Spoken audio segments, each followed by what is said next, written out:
Gledajte jedan detalj. Jednom sam prilikom rekao da se mi muslimani, da tako smatramo da je Muhammed a.s. najviše zadužio čovječanstvo. Pa mi je jedna osoba to osporila. Kaže, vidiš, onaj koji izmislio penicilin, puno je više zadužio čovječanstvo. Neki lijek izmislio, jel? Kažem ja toj osobi, sjede otac i sin i razgovaraju. Otac je živio prije Muhameda sallallahu alejhi ve sellem, a sin se u islamu, kažemo, rodio. Kaže sin ocu svome, kaže, oče, kako je bilo prije dolaska Muhameda alejhi selam? Kaže, bila je to zabluda. Šetan nas je zaveo. Činili smo stvari koje su užasne. Kaže, da mi oče ispričaj nešto od tih dana, da se podsjetim na blagodat Muhameda. Kaže, ispričaj mi nešto radosno i nešto tužno. Pa kaže, tužno ti moram ispričati, kaže, prvo. To je bitno, ravnoteža emocija. Zrela osoba, braćo i sestre, mora imati ravnotežu emocija. Nemoj se previše radovati. Odmah malo reci neka. Niti tugovati, previše poludit će čovjek. Izgubit će pamet. To će vam naši ljekari kazati. I zato je vjernik uravnotežena osoba. Kaže, sine, prije dolaska Muhameda a.s. tvoja mati je rodila žensko dijete. Raslo je dijete, rasla i naša ljubav prema djetetu.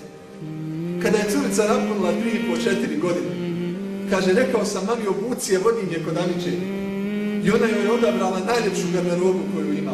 Namirisala je, uljepšala, ja je uzmem za ruku i odvedem je kod Amiće. Ali ne kod Amiće. Odvedem je u dolinu koja je bila pored Mekke. I onda iskopam ruku u pijesku doline Mekke. I onda, dragi gospodar, dadne je da se vjetar podigne. I sva ona prašina, onaj pijesak počne da udara na mene. Kao da me vjetar odvraća od zla. Subhanallah. Onako kako nekad mala djeca rukom svojom sklanjaju alkohol od usta svojih roditelja. Roditelj mi pričao, prestao sam, kaže, pit, kad je moja curica od 3 godine rekla, ne babo, ne. Jer zna da babo izgubi pamet kad konsumira alkohol.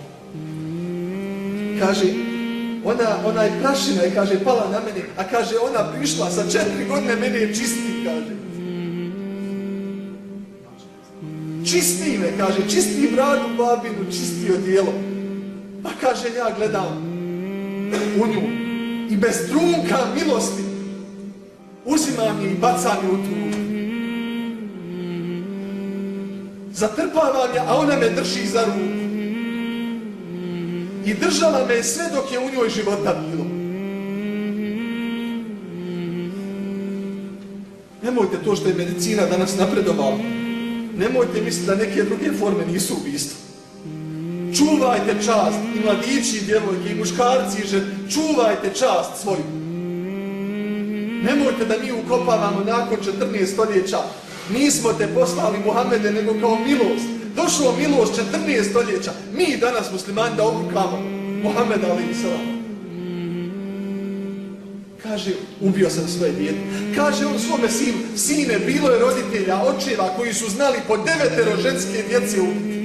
Svoje djece.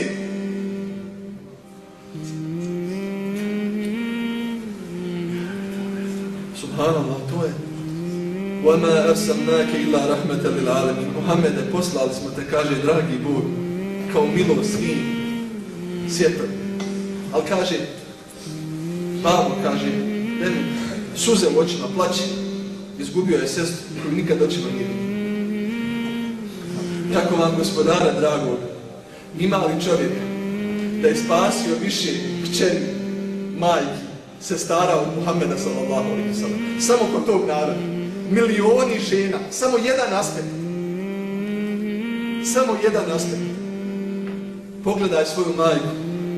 Ako te Allah počastuje da tvoje još oči mogu da je gledaju da je živa. Ili pogledaj svoje sestre. Pogledaj svoje kćeri. I zamisli koji je dar, dragi Bog, dao nama. Što smo mi od ummeta Muhammeda sallallahu alejhi ve sellem. Da ne bi bilo govora koji ne prate djela, ja vas molim, nemojte da ovi dani prođu, a da mi ne donosimo salavate na Muhammeda alejhi selam. Ja vas molim, nek to bude. Razmišljajte o Kur'anu, razmišljajte o džematu, razmišljajte o Muhammedu sallallahu alejhi ve sellem.